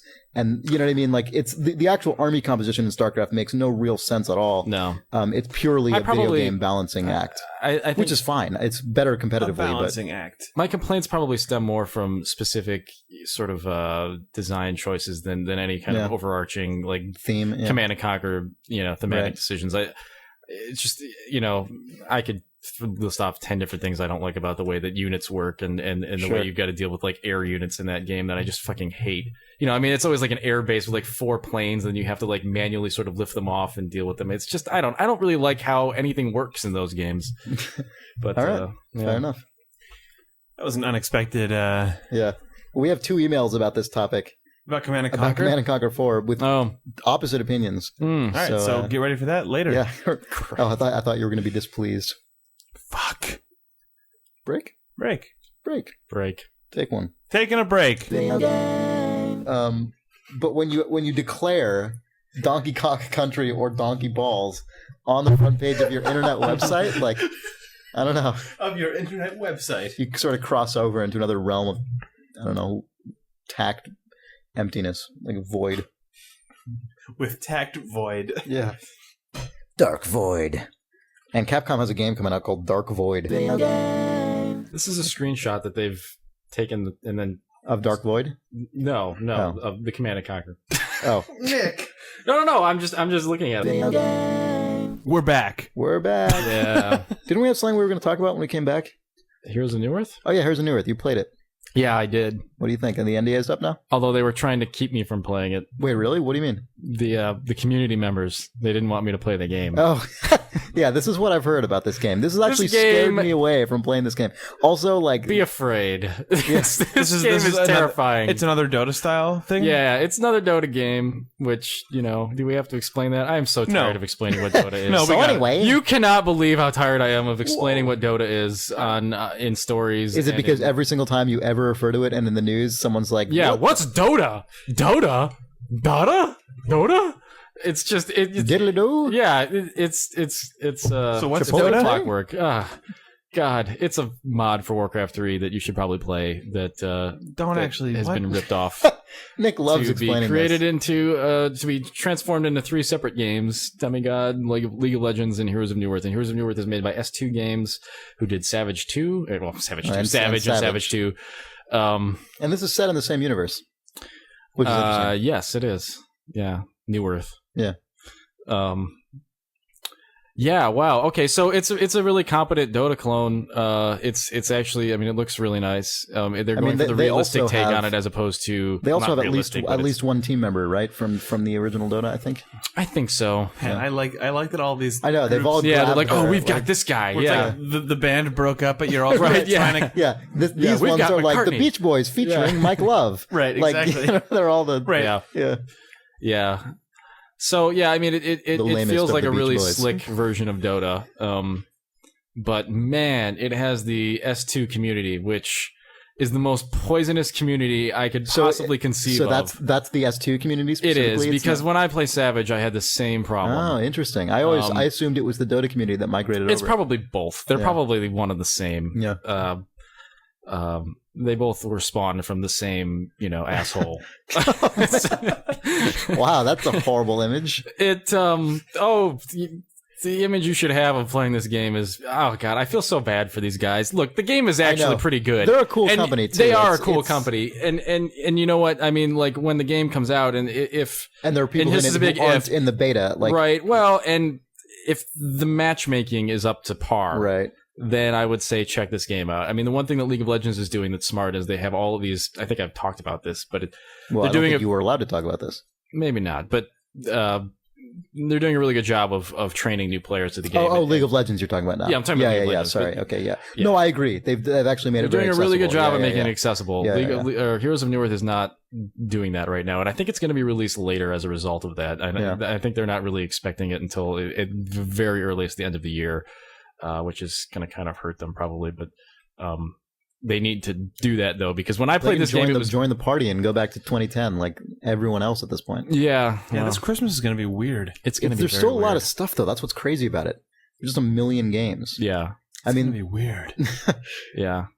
Anyway, but that's another topic. That's another topic. But let me just quickly say, yeah, go ahead. I mean, my experience with this game was, this is really cool. I'm sort of getting into this. Oh, I see what Dota is. Oh, wait, I don't know what I'm doing. Oh, I'm dying. I'm dying a lot. Oh, wait, now this guy wants me to give control of my character to him because I'm doing so bad that it's causing him to have an aneurysm. And now he's going to talk about that in chat. And then he's going to call me an ignorant fool and then repeat that for every you're match. Just like a total pussy with a I don't know how spine to and thin skin. Yeah. Oh, it was worse than that. And you suck at games. I've never been verbally harassed while the guy is simultaneously trying to take away control of my character. I mean, this is really bizarre. Like, first of all, it's weird that you can do that. It's weird that I can just give up control of the game. Yeah, that is sort of odd. But also that he would impose on me in that way is just kind of really weird to me. Okay. See, I've heard things that are way nastier about this game than what you're saying. I don't know. I've heard that people are just the most discouraging. They are amazingly. They're just go away. Don't play this vilest, game. Venomous. Yeah, they are. They're incredibly venomous. I probably I probably should have brought chat transcripts because it's really bad. But I just thought it was hilarious that on several different occasions they're just give us control of your guy because you're that bad. Okay. I mean, and those people are Did you just give them everywhere. control? No, I didn't. In fact, I intentionally played worse just to infuriate him. That's the way to do it. Yeah. Walking around in circles. It's like my Diablo 2 golem pooping. I think I've talked about that before. Yeah. That's the only thing to do with those guys. I mean, Yeah. No, and whenever I see discussion of this, it's always like, well, it's a competitive game. You're supposed to know how to play the game, and you're supposed to get better at the game. You started telling them, go play League of Legends. That's, we don't want you around here. Right. well, I mean, part of the problem is you can see somebody's record before the game even begins. So even getting into a game is hard because people look at your record. They're like, this guy doesn't know what the fuck he's StarCraft doing. was like that back in the day. Yeah, I mean, it probably still is. I don't really know. Yeah. But I mean, I had that experience when I'd make a new account, especially because BattleNet used to delete your shit like if you didn't use it for 3 months. Right. And I would go through long periods of time where I wouldn't play those games, and I'd come back on, and people would always do that. They're like, what the fuck, noob? Yeah. Don't come into our game. And it's like, fuck, I know how to play this game. Yep. And that I mean, I guess matchmaking solves some of that, but this game, I guess not. Yeah. Do you know if they're going to try to put in that kind of stuff? I mean, you said they might. I don't know what their plan is specifically, but You just want them to. And if you talk about it on this podcast. Yeah, they need to. You should do that if anybody's listening from us. It's too bad. It's amazing how different. I mean, because this is a very lopsided comparison. Like this kind of stuff can often just be pegged down to complete chance and luck of the draw. But my first experience with the League of Legends beta was just preposterous. It was like a parody of the opposite experience. I mean, it was just like, oh, hey, right, man, you were telling me about this. Yeah, man. Just looks like this might be your first time in. You got no record, but any questions, just let us know. And like people were just chiming in from the game, and they're just like, yeah, man, you might want to like keep this in mind, and don't forget there's a shop over there, and you can buy stuff, and like you want to. And it was just ridiculous. People from both teams were just like, yeah, like let's have a good time and play a video game. It was ridiculous. Yeah. I mean, people were still playing, like they were still trying to win. I still got my ass kicked for a while, but I mean, maybe these games should sort of team up and be like the afterlife of Dota clones. You get sent where to one or the other. You're just playing through both simultaneously through the happy friends, like unicorns prancing, and then like the rape pit. What they need is a reputation system that you can mark someone's like experience, like on Xbox Live or something, or some PC games have this too. Mm-hmm. And then depending on how you're rated, you end up kicked into one of these two. It's like all three Dota clones. You start off playing Demigod, which stratified, is right? Yeah, the sort of neutral one, and then you ascend or descend. Depending on how you behave. The design of the games almost reflect that too. I mean, like League of Legends is when really you look happy. at them. They're like smiling exactly. children and right. like goofy well, kind little of things. girl with the stockings. And Heroes of Newerth are just like this big kind of like minotaur dude with a I mean, it's just I don't know. It's just it shocked me because I've never had the experience of being on a team with somebody and we win. And the guy is still verbally harassing you after the round is over because you didn't do like this, 10 minutes ago or something. I mean, it was just it was awful. It was the worst online experience I've ever had in my life. Yeah. My favorite is always when it's the guy who's just like, he's just got like the Christ complex, except he's an asshole, and he's just like, I'm just suffering for all your sins, you fuckers. Shit. I mean, I was putting up with this guy. You guys have certainly seen that. I was putting up with this guy for 20 minutes. And my friend and I were just like laughing about how like insane this guy was. Exactly. Just, it's like, hilarious. And we were just sort of like making fun of him in chat, just kind of like egging him on, It was kind of fun in that respect. But then it turns out the dude, he's like, I was brought on as a community developer for this game, and this is just kind of the the bullshit that's really ruining it. He's a fucking community developer. Like he's like some kind of like little. That's amazing. Yeah. So. Yeah, and then of course I found the guy on. Well, I guess why the community is the Heroes of Newerth. Yeah. Well, yeah. Now I found posts from him on the forums, and it turns out he's just as much of an asshole there as he is in the game. I've heard that in online communities you reap what you sow. Yeah, it is funny the experiences you can have. I think I talked about. Speaking of Command & Conquer, like I remember my first experience playing Red Alert 3 in the beta was also just like so pleasant. It's weird how games are just one. Not they're just one or the other, but I mean it's amazing. Like how got to be tons of overlap, especially these days. PC games, you've got to think that audience is concentrated enough now that there's got to be a lot of the same people playing different PC multiplayer games. And it's funny when you go into one and you just have such a pleasant experience and it's just so nice and people are just so helpful. And then you go into another one and it's like, Christ, I just don't ever want to play this game, even if I'm good at it. It's like, what a depressing, horrible environment to be in. Yeah. It's weird. I mean, you get that. I mean, that's not necessarily a PC specific thing, but I mean, it's definitely a multiplayer roulette wheel, I guess. Mm-hmm. Go figure. Yeah. I don't know how to get around that. I don't either. I mean, you seem to think a lot of it with Heroes of Newerth is just sort of the legacy of these communities.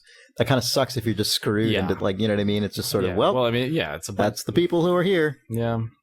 I mean, and they sort of gain clout within their own group of right. Players, Exactly. and then it's, Yeah. I mean, I think that's a pretty common thing, like in mods often. You know what I mean? Because you end up getting this really dedicated group of people who this is the thing they know about, and they sort of are the ones pushing it and protecting it and keeping it alive, and that sort of makes sense. But I guess even Heroes of Newerth, that whole sort of has that legacy. It's an indie game. Just small indie developers get that sort of thing. So. Right? Yeah, that's too bad. Yep. Yeah. Anyway. Yeah. You guys want to read a mail? Read? Yeah. Some reader mail. Read an email sent in by someone who listens to this podcast. Yeah. Okay, we have a lot of email to go through here. That's what happens when you record an episode Full 2 days plate. late. Yeah, I know. And full and plate it's garbage. Oh, I thought you said. Never mind. What? Reader mail. Hey. All right. Red O writes. Oh, that guy. Hello, Otto Thumptons.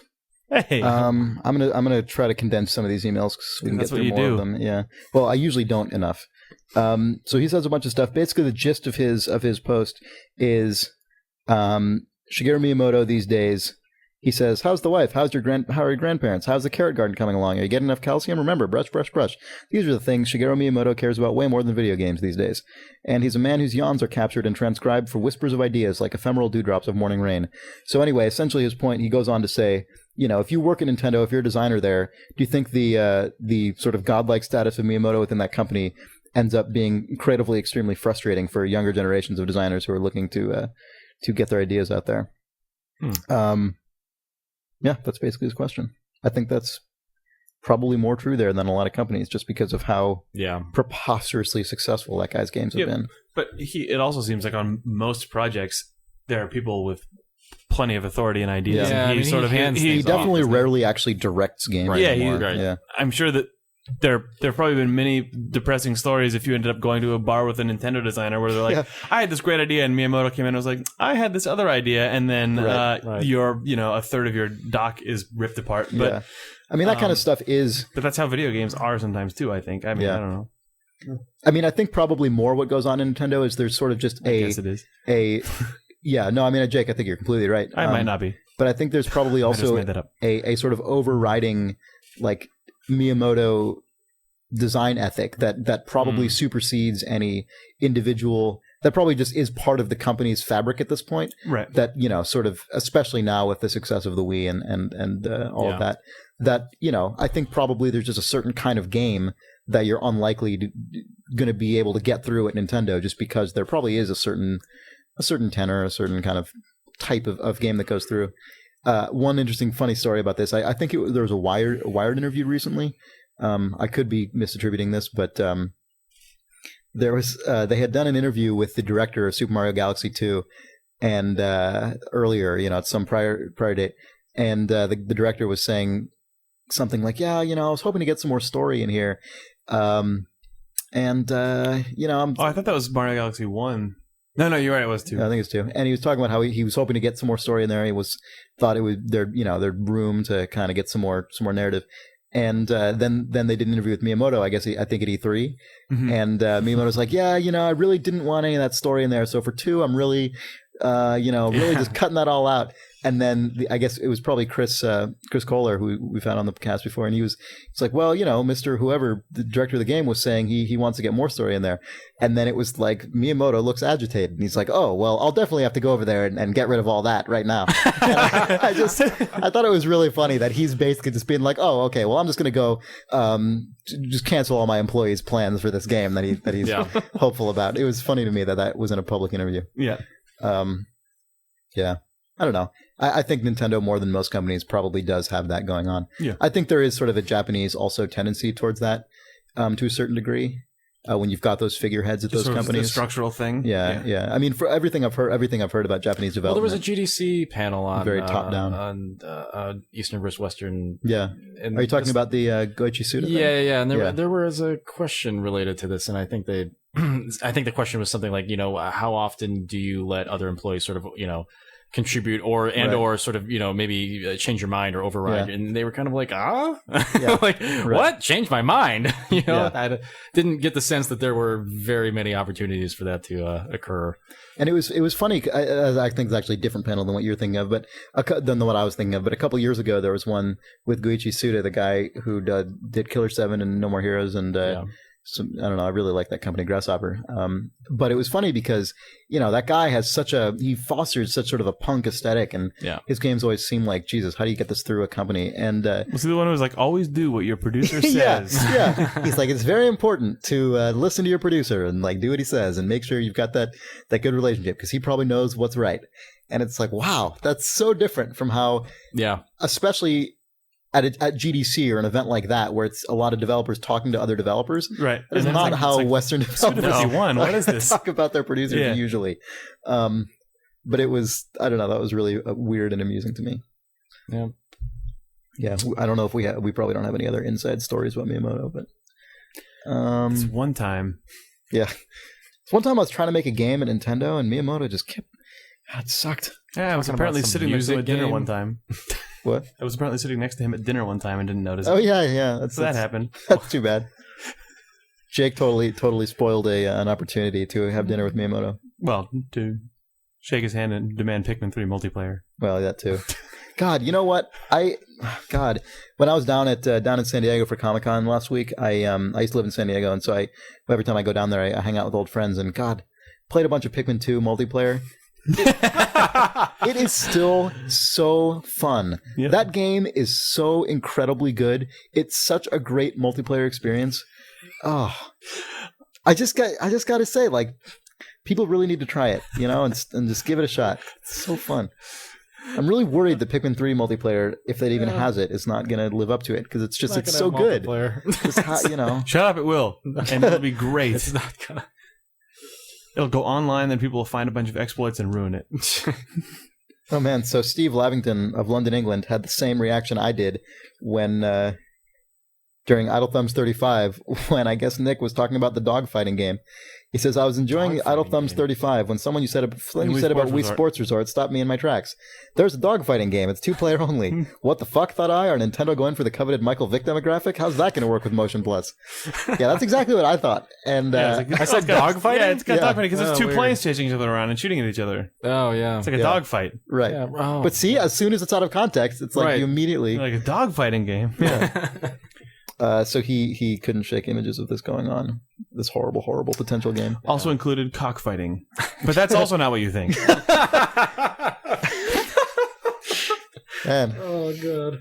Jake's still in the spirit of the upcoming weekend blast. Yes. Let's see. That's a donkey fight? It's a donkey show. Oh. A dog and dog. Read the next email. I know. It's only, I'm looking. down a dark path. I know. The longer we sit here without new content, the more likely it is that we're going to just drift into horrible cockfighting. Yeah. Oh man, these names that I can't say. I feel bad. Oh well, this guy has an alias here. He has a little phonetic guide for his name. Because Loyish. you offended That's his awesome. sign. Rhymes with saw this boyfish. coming. That's great. Okay, so Loyish Taltos writes, new listener to the podcast. Happy to say I'm a fan. I was curious if you'll be attending BlizzCon this year. Basically, he wants to know if we attend kind of fan events like BlizzCon. You guys have gone to BlizzCon in the past a few times, haven't you? Yeah, I covered it once for Shaq. I think Nick has a couple times now, I've been right? there twice. And Yeah. you guys may be going this year, right? I'm definitely I'm going. trying to go. Yeah, And we're cutting it pretty close. I haven't booked the travel yet. I think but he asks about PAX as well, and he doesn't. But oh, really? Let's pretend he did. I'm probably going to PAX. I'm going to try to go to PAX. We'll see. Might go to PAX. So that's another I went last fan year, con. but, Are any of us Yeah. going to QuakeCon this year? I'm not. Because it's at the same weekend as BlizzCon. It's actually No, the it's week not. before this week. I Oh, checked really? It out. It Yeah. usually overlaps this year. It Yeah. doesn't. That's the week always before. that always strikes me as the stupidest thing in the goddamn world. Yeah, so It I guess they overlapped figured last it out. year, which Yeah. was It's just like- ridiculous. The two biggest PC enthusiast conventions Yeah, of the year. what? Put them on the same day. Yeah. Good one. Yep. Yeah. QuakeCon planning is always kind of sketchy. Yeah. Like they switched the Like when hotel. I know, They it's might, true, they might yeah. forget Like, to just have surprise, QuakeCon you sometimes. know? Yeah. Yep. Bad move. Yeah. All right. So Mike Roberts writes, hey, Thumbs. He was reading a preview of the Mothership Zeta DLC for Fallout 3. It refers to the Bethesda's admission that they messed up the ending to Fallout 3, which is why they've tried to address that with their DLC and remove the ending. Broken So- Steel and such. Right, exactly, Broken Steel. And so Mike Roberts writes, the question I have is why so many people are bent out of shape about the ending to Fallout 3, with the vast majority citing the fact that there is an ending as their complaint. Were people expecting the Oblivion structure? Yes. Also, how is that Nick and or Chris get review copies of games when neither of your websites reviews games? Oh shit. Oh shit! I don't get many review copies. Yeah, I don't anymore. either. We really don't. I mean, I get somehow the way it works is you're just on their list. he's probably and they writing just- in about Wii Sports.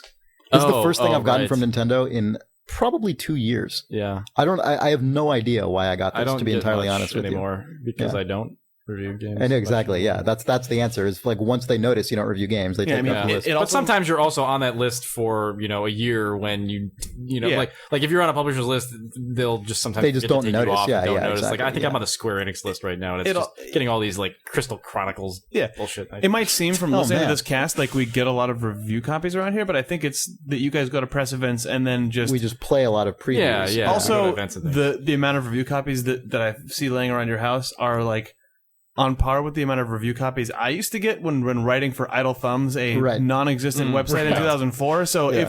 if anyone here was actually writing for Yeah. a review-centric site, Yeah, we we'd be would probably getting tons we would be of shit sitting on all the chairs time. built out of review copies. Yeah. So I mean, there was a period of time when Shack News, when I actually did like consciously try to get way more reviews on the site, Yeah. and we were sent way more games at the time, and it's we don't get a lot. I mean, I don't get a lot of Gamma Sutra, and I don't think Nick gets a lot of Shack. So. Yeah. Sometimes weird things happen. I really don't know why this Wii Sports came, especially 2 weeks in advance. That was very surprising. But, we got to talk we got about to it. check out the dogfighting game though. So it uses the frisbee dogs, which I thought was Yeah. a little harsh. Oh, so anyway, Fallout.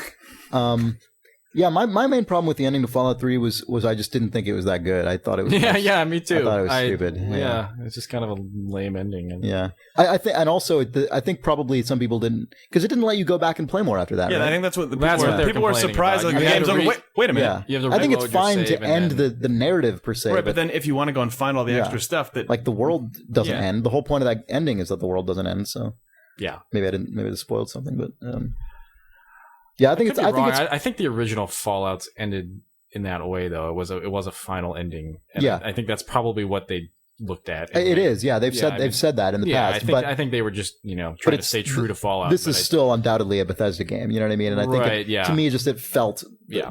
I don't know. Yeah. But they addressed it, so Yeah, whatever. There you go. All right.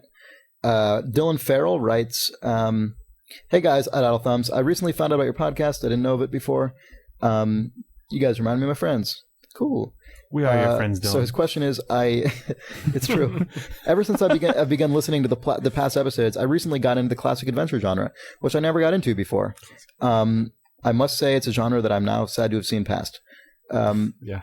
you should have Doesn't that bought the games back when they were making them. Yeah, maybe it wouldn't be dead then, Dylan. Yeah, good asshole. job. Yeah.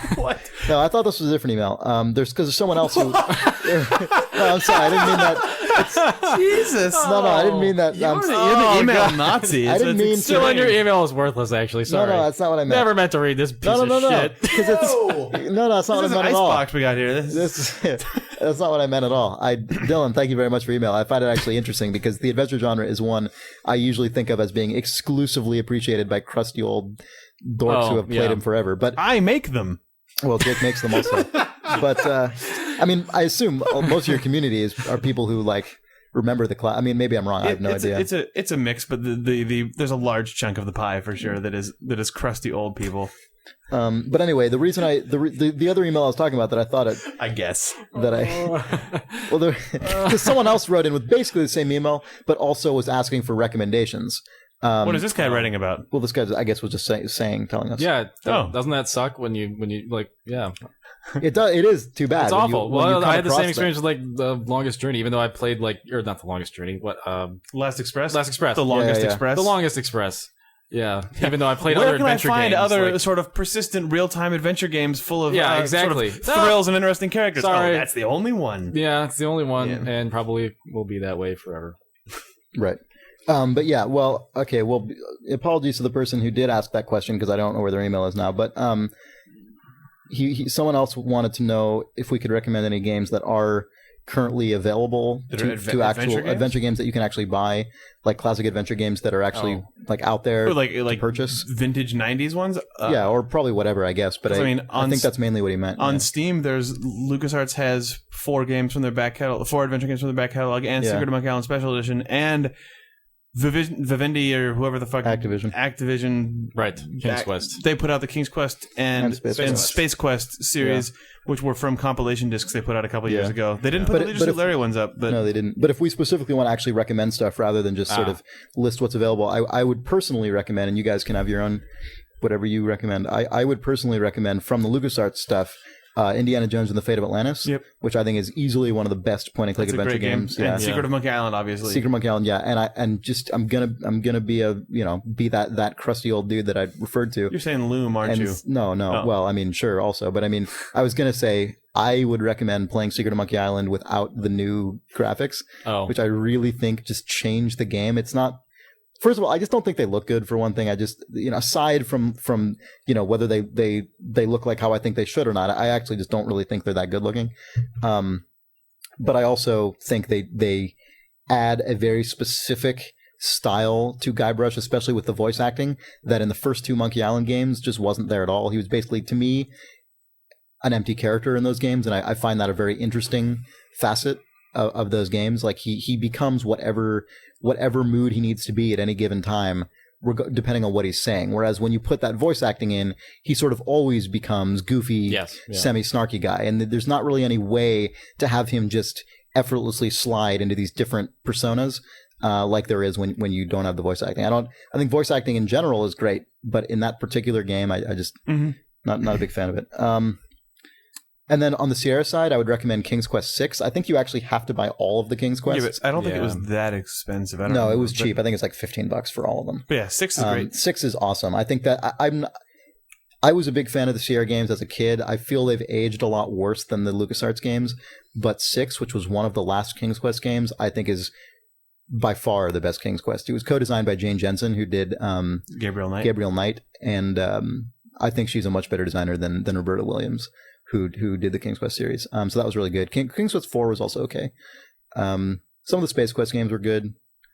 I never really played the Space Quest. Yeah, I only ever played King's Quest 5 and 6. Space Quest 4 was good, but it was hard as shit. Jesus Christ. Anyway, I would recommend King's Quest 6. It's great. I mean, if like adventure games that are newer, you might want to check out Dave Gilbert's games at it's a good like call. Wadjet Eye. That's WADJETI.com. I meaning like EYE. Part of your face, not the letter. Yeah. Also the I don't remember the name of the studio or whoever it is, but the guys who did the game called Been There, Dan That. That's BEN. Oh yeah. I keep meaning to talk about that. Is that Zombie Cow? Is that what it's called? Zombie Cow. One of our Thumbs Forum community members. That's also good stuff. Yeah. And also, I'm just gonna say, if you're interested in a game from Telltale, I would recommend Max Season 2. Cool. It's a pretty good game. That definitely seems to be the best received. Yeah. So there's a bunch of games. Yeah. There's actually a surprising number of adventure games made, and a surprising number of adventure games still available for. Yeah. There's just no one cares about any of it. Yeah, it's funny that all of a sudden enough people do that publishers are finally putting their old games out again, which I think is important. It's not just for adventure games, but I think it's really like that generally LucasArts put all that stuff out, and then you could see that Activision's like, wait a minute, we're sitting on these compilation packs. Put those up on Steam. Go. Yeah. Also, if you have a DS, you might as well I mean, you could look into the first Phoenix Broken Wright Ace Sword? Attorney. Oh. Phoenix Wright Ace Attorney it's totally adventure style game. It's obviously from Japan. It feels very different than Western adventure it's a games. lot more sort of slideshow like. It's definitely sort of first person stuff, but it is that game. I really just like the first one. Like nailing The first one is really like good. Yeah. when you actually sort of defeat someone in the courtroom, it's just it's the most like pretty awesome. gratifying feeling It's in the really entire good. world, which you just I totally adventure agree. games don't have They usually story don't have beats like that. mechanically driven kind of thing. Yeah. just Um, anyway. that series kind The of characters are wore also thin sort to of me a bit. hilarious. Because they were all Phoenix kind of Wright- the same, but Yeah. it's totally worth checking out the first one. And then also on the DS, isn't Broken Sword available on the DS? Yeah, I don't know if maybe there was Broken Sword was also on the GBA, and I think that version of it was just like impossible to play. But I think the DS one might be better. Maybe I'm thinking of That game GBA. they keep porting it to things. Yeah, well, Broken Sword's a good game. Yes. Also, in terms generally of stuff that you can't necessarily get on Steam or on a console, if you are interested in the little LucasArts stuff and you get a copy of the game via eBay or whatever, scumvm.org is a SCUMMVM.org. That's a great utility that will allow you to play also, any of that stuff on any platform you could ever imagine, basically. This is obvious information, but if you are really looking for old adventure games and have not played any of them, please play Monkey Island 2, Day of the Tentacle, and Full Throttle, because those are some of the best PC games I think that were ever made. No, I agree totally. Yeah, and I would also Fandango to that list. Yeah. and I would pretty good too. I would add. I don't know, man. Yeah, go ahead. No, I just love that game. And Monkey Island 3 and everything by LucasArts. I probably actually like Grim Fandango more than Day of the Tentacle at this point. It's pretty far up there for me. Let's not get into a debate. But Yeah.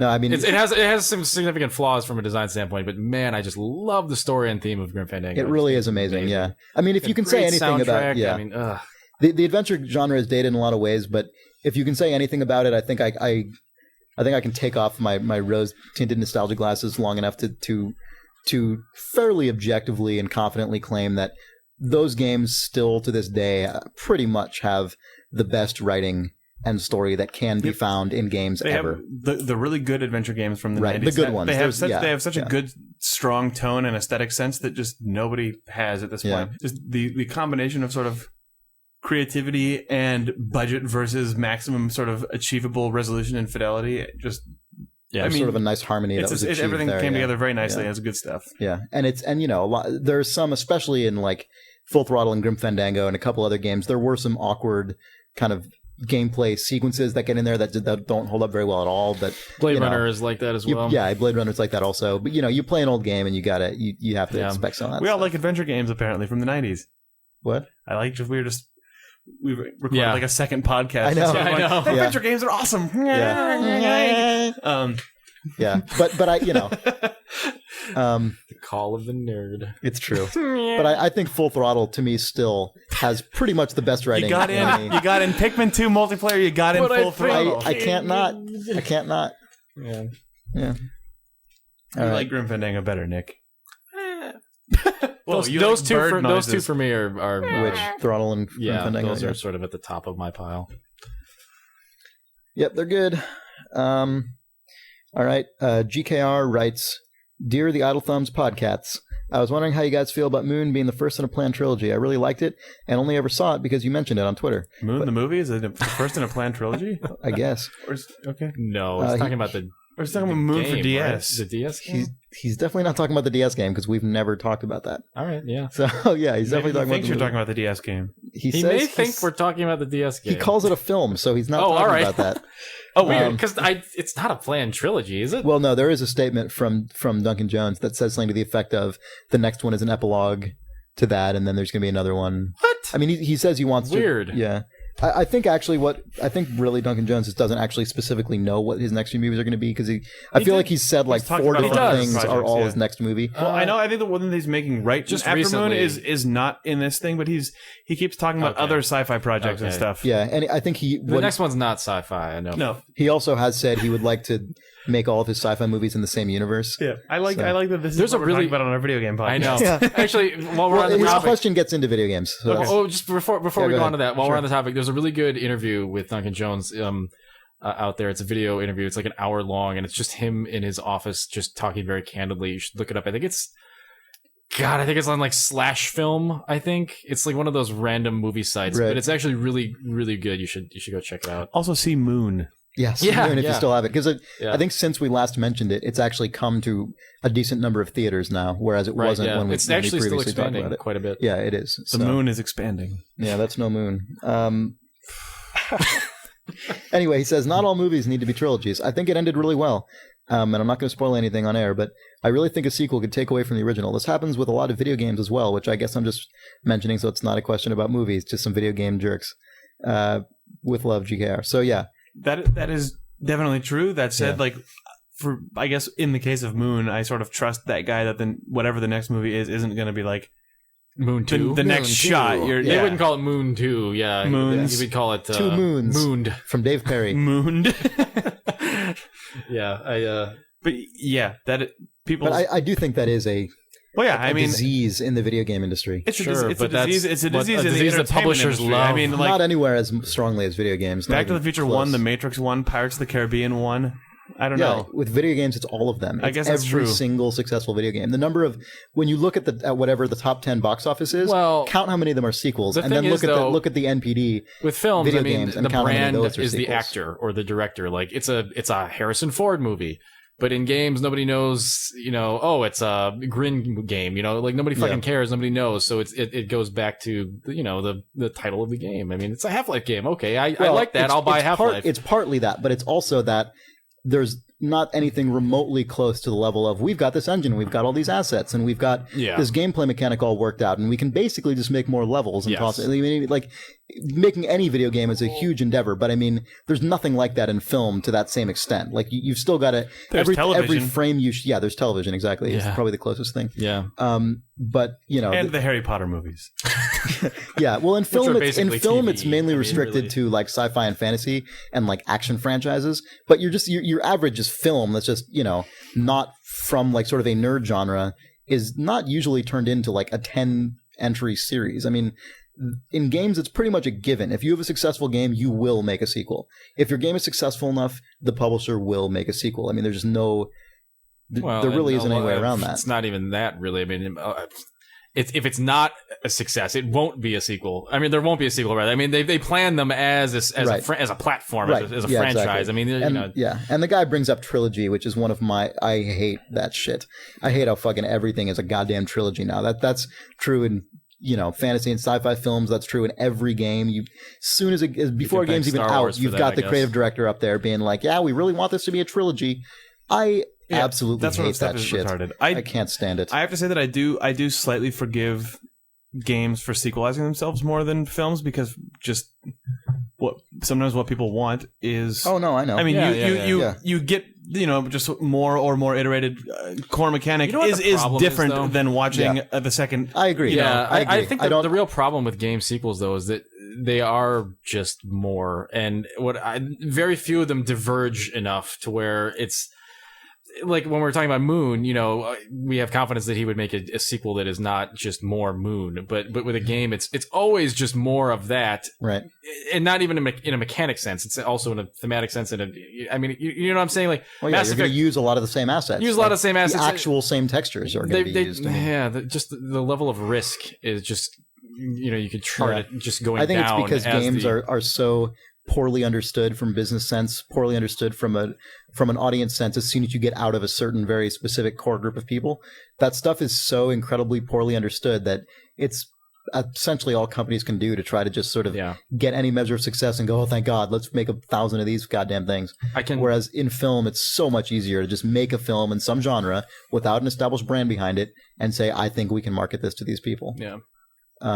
It's really hard to do that in games. Yeah. And it's still, I mean, all of this said, and Jake, I know what you're saying as well in terms of just, I'm not saying that I love it, but I'm saying it's just, sometimes you just want it. Someone made a cool mechanic and you do just want to play more of it. Yeah. But it is, I think in aggregate, it does kind of frustrate me. And I frequently end up just not playing sequels because an example of this for me is and I don't want to say this as a knock on the game because I'm looking forward to the game and I think it'll still be good. BioShock 2, I wish that game didn't have to be set in Rapture. I wish that and maybe that was just what they wanted to do, but I feel like that is what all sequels sort of are wedged You want into. you want Bioshock on the moon? I do want on the moon, I and would fucking love that. they said that as a joke, like we'll do the moon base in I Bioshock know, and I'm 5. like, yeah. I'm like, do that at 2. Like, why isn't there just that huge Well, like, wah, you know? Yeah. Wait, they said that? I thought we said that. No, that was a joke that was made Bioshock 5 on the in moon. GDC or something. Yeah, Moon shock, lunar shock. yeah.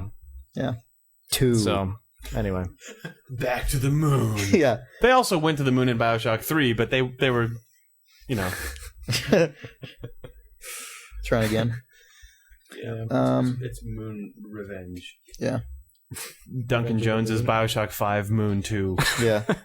a lot of game movies are going to run off the road. Yeah, I know. Well, they're all They just retarded. announced, They like, just 10 of them announced in the like last a couple of billion of them. months. Yeah. Yeah, it's and they all have the ridiculous. most worthless writers behind them. I know. Or maybe they're actually secretly There's this good, one but they've guy all who's written writing these like awful 3 or 4 films. of these too. Yeah, that keeps happening. Kyle something or whatever. Yeah. And I just keep For seeing some his name reason, everywhere. it and seems he has like- no credits to his name, of course. Well, there are some that And I do don't have want to credit knock to their him, name, and they're obviously, always 'cause who knows if yeah. he's like a genius, but like, probably he's not writing that movie if he's a genius. no. You know what I mean? It's like, Yeah. I don't know. Maybe he's separately a genius, but regardless, I don't think that. Also, even a genius can't write 3 movies concurrently and make them all amazing. Yeah. and- Well, that's yeah. I mean, that's like Grin this year. yeah, Grin, yeah. like speaking of them, they released like 3 games this year. No, I guess 4 if you count Rearmed, but they just released 4 games, 3 of which were total bombs, both critically and commercially. Yeah. The Terminator Salvation, the Bionic Commando game, and the Wanted game. Right. All 3 of those were completely maligned by both, the audience and reviewers. Jesus. Yeah. I guess that's what happened. They really just exploded out of nowhere into this really hot studio. Yeah. And now, God, they have fired a bunch of people recently too. Yes, they did. A lot. Yeah. Josh Hamm calls back to the Hypersonic Effect. He says, I picked up Akira on Blu-ray the other day and nearly choked on my drink when I read the precaution about the Hypersonic Effect in the liner notes. Yeah. I'd completely forgotten about that until just then. Thanks, guys. Then he includes a bonus IGN quote. You will spill your beer, ign.com. That's true. Yeah, that's true. Oh, speaking of that. Yeah. Speaking of beer spilling. What was the domain? ign.com.info.biz? Oh, man. Yeah, someone had a It's the return of the Idle Thumbs related like domain name. situation, yeah. Oh, nice. Someone also wrote in to ask us how to forward a domain to idlethumbs.net. I don't know. I don't really know how people actually do that. It's probably really easy, but we don't. If you want to check out Can't you just do that? the new page, it is ign.com, written out igndotcom.info. It's a false IGN styled homepage, which is just nothing but ridiculous IGN Twitter quotes, like false IGN box quotes, and some other links. But it looks pretty good. Looks like IGN.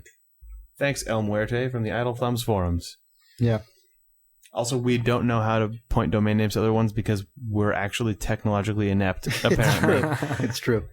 Yeah, actually, it's Doug Tobacco, the old Idle Thumbs web admin from 2004, is Yep. back to helping He us run the solves all site. of our problems. He's a 'cause magical he's man. smarter than us.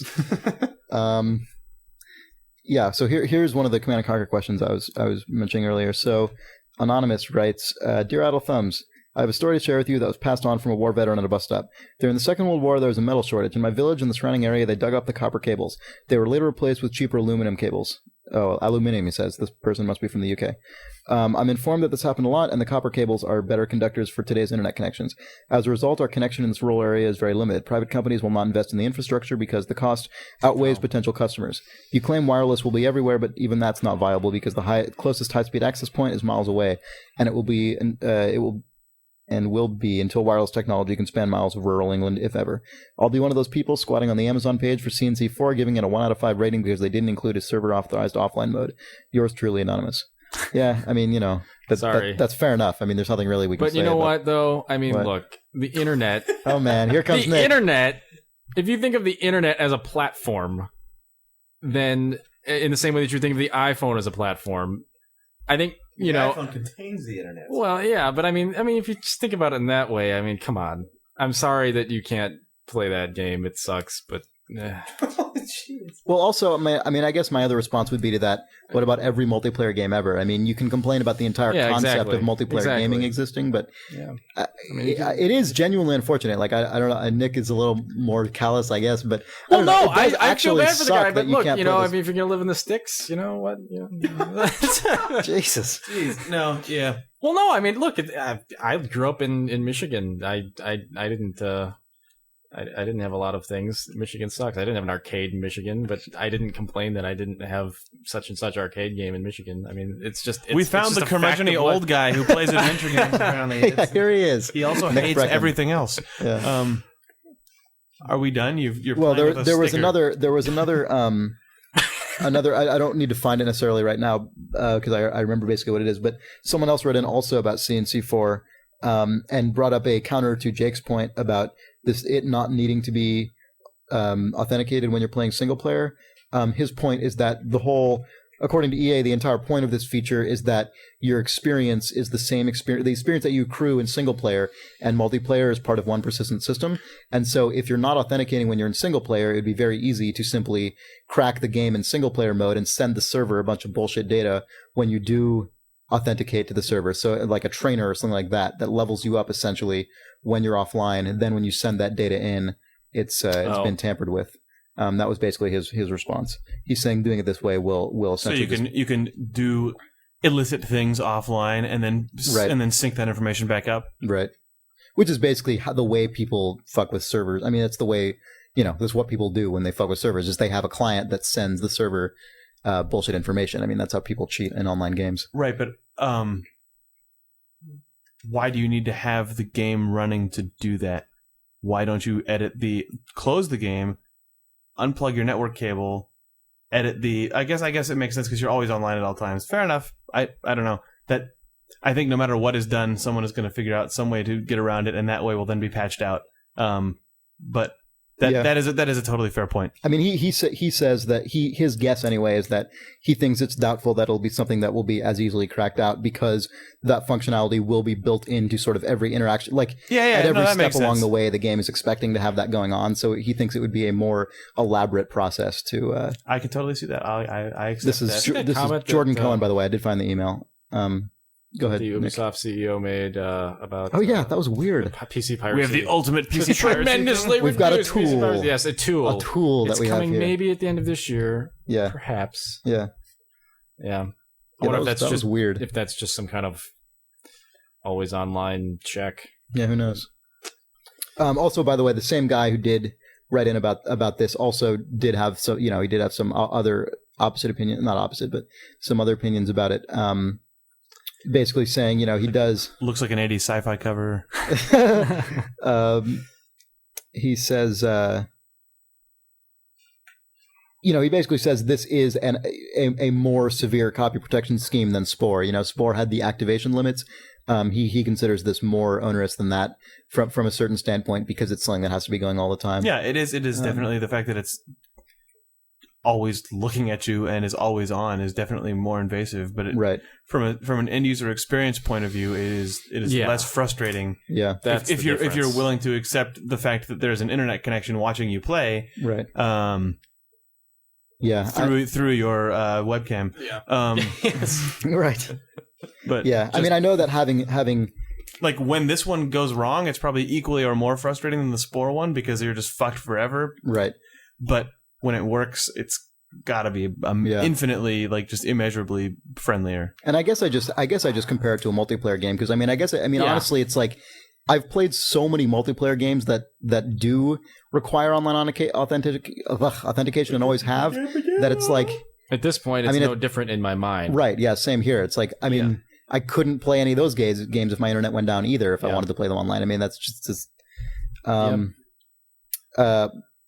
Then there's someone else who wrote in. Oh, and the reason I wanted to compare it is because someone else wrote in about Anno 1404 or Dawn of Discovery, which we were talking about. Yeah. Because that game actually does have an activation limit, and that actively bothered me way more than any online authentication ever has. Because as soon as I installed it, it's like you've used up one of your 3 authentications. Yeah. And like that, I mean, that's not if Probably something will goes never wrong. That's hit just that limit, yeah. I but it's probably just- won't it's hit it, annoying but to know that it's there's a irritating. You know, counter. I don't like that it's there. Yeah. It bothers me way more than an online thing does. The same guy asks us also, have any of you played the Wii version of Anno 1404? I haven't. Nick. No, it just it looks kind it of. didn't look like I'd want to play it. Yeah. I've heard some good things about it, but I don't usually play multiple platform versions of the same game. If it's my own game and I'm not at a press event, I usually don't bother. I don't think most people do. Chris McKenna was the person who wrote in about adventure game recommendations. He said he was born in 1990, so he was too young to kind of experience the golden era of adventure games. He runs a site called Copy and Paste Games. So yeah, we addressed that. Cool. We're probably way over time here. Yeah. Yeah.